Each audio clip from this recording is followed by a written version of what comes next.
Hey Middleton, what's the weather going to be like this week? Hey Giannis, I'm not too sure. Let me check my phone. I think we're going to be in trouble. It looks like there's a storm coming. Oh, are you serious? You got to be joking, right? Let me see. Middleton? Yes? We're in trouble.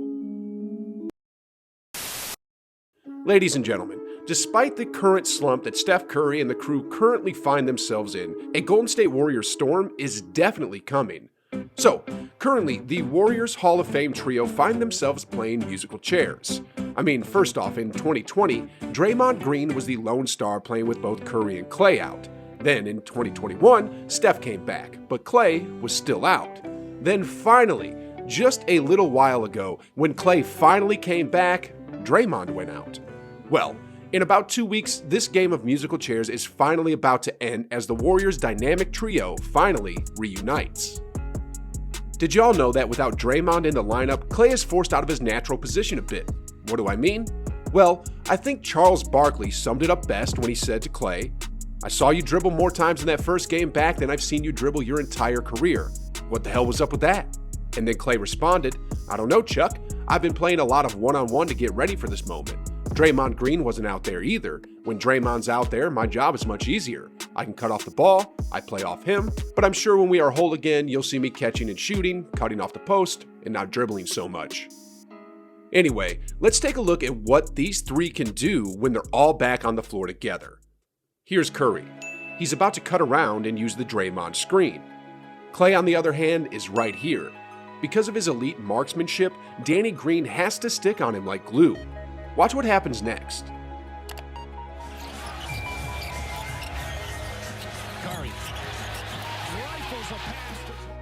Another day, another dollar. On to the next play here. Here's Draymond Green acting as the playmaker. Curry is about to set the screen for Klay's defender. And Klay, well, he's about as talented as it gets when it comes to catching and shooting. Golden State were unable to get a lot of transition. Those three players are just exponentially better when they're all on the court together, and there's no way around that fact.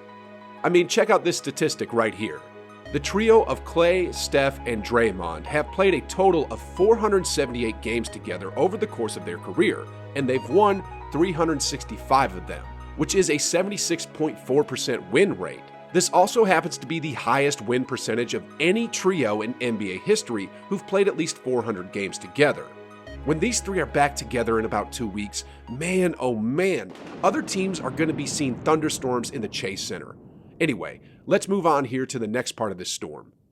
Klay Thompson finally made his post-injury debut, and for someone who hasn't played an NBA game in over 2 years, he's looking great. I mean, check these out. Thompson, Detroit, Indiana, Houston, Utah. I like the chances of them. 1.1 on the shot clock. Thompson for three. Let's see if he can get their defense going here in the second half. Sheesh, guys. The biggest question surrounding his return was, how much would he resemble his former self? Well, I'm going to answer that question right now and say about 85% so far.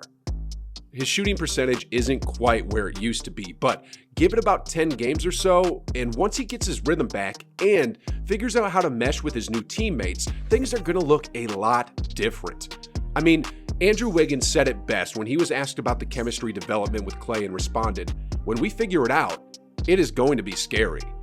Wiggins may have found that scary, but to be honest, what I find even scarier is my next point here. AI was on the team when Klay got hurt. He was on the team. Great attack by Karl Anthony Towns. It really was. Kuminga He only needs 3 for that triple-double. Great pass. Another huge reason for this storm coming is the development of Jonathan Kuminga. Recently, JK has been playing like a beast and has earned a spot in Kerr's rotation, and he's shown that he's up there with the best rookies. In fact, at the rate that Kuminga is going at, there's a chance he can still win Rookie of the Year. I mean, the top 3 rookies in the last updated rookie ladder are Evan Mobley, Cade Cunningham, and Scotty Barnes. They're all averaging roughly 15 points per game versus the 6 from Kuminga. But if you take their per 36-minute statistics, Kuminga is leading the pack. I mean, per 36 minutes, Mobley is averaging about 16 and 8 per 36 minutes. Cunningham is averaging 17.5 points, 6 rebounds, and 6 assists per 36. And Scotty is averaging about 15 and 8 per 36. Kuminga, on the other hand, per 36 minutes, is averaging about 20 points and 7 rebounds. Now, I know this statistic doesn't paint the whole picture, but with his increased court time, if Kuminga could start stringing together 20 points per game along with highlight reels while helping the Warriors win, well, there's about 40 games left for this young 19-year-old to make a strong case for that Rookie of the Year hardware. Anyway, regardless of that award, Kuminga is going to be getting better and better every single game. And as he learns more on how to play alongside with the Splash Brothers, the Warriors are going to be wreaking havoc on a nightly basis. In fact, here's what Steph Curry said about Kuminga recently. You can kind of throw him out there with any lineup. It's just effort and intensity at the end of the day for him. He's so athletic and has unbelievable upside, but what he does well shines when he plays hard. Steve Kerr also had some high praise of Kuminga and said, "The only thing we've been emphasizing is running the floor hard. When I was in Phoenix as a GM, we had Sean Marion, one of the best athletes in the league. Every night, he just run the floor hard. He wasn't the greatest three-point shooter, wasn't the greatest passer, wasn't the greatest ball handler, but he was an all-star because he just played hard. By running the floor, all kinds of good stuff would happen. That's the first step for JK, to understand his gifts are so unique athletically. They jump out even in an NBA game. Taking advantage of those gifts now allows him to build a foundation. Then, from there, his shooting will improve, understanding of the game will improve, overall skill level will improve." Anyway, let's move on here. The last spark that's going to create the Warriors storm is the return of James Wiseman. There is that counter move. Wendell Carter. Nice flip to Wiseman. According to reports I've read, he should be ready for some team scrimmage either this week or next week, and I'm gonna guess he'll be making his debut sometime early in February, which will give him about 25 games or so to get accustomed to Warriors basketball. And when that happens, it really is gonna be hard for the league to stop the Warriors. I mean, have y'all seen some of Wiseman's highlights recently? If not, check this out. Here's Wiseman. He's about to get position on Pascal here. Now, Pascal ain't no slouch. He's like 6'9" in height, weighs about 230 pounds, made an all-star team, and made an all-NBA team. But look how Wiseman treats him like a little kid right here. A lot of games like the Warriors are still. A little momentum for the Raptors, that's why they call it timeout. Oh. Sheesh, guys. In addition to Kuminga developing, the Warriors are going to have this 7-foot beast back on the court. Let's look at another quick example right here. Here's Steph with the ball.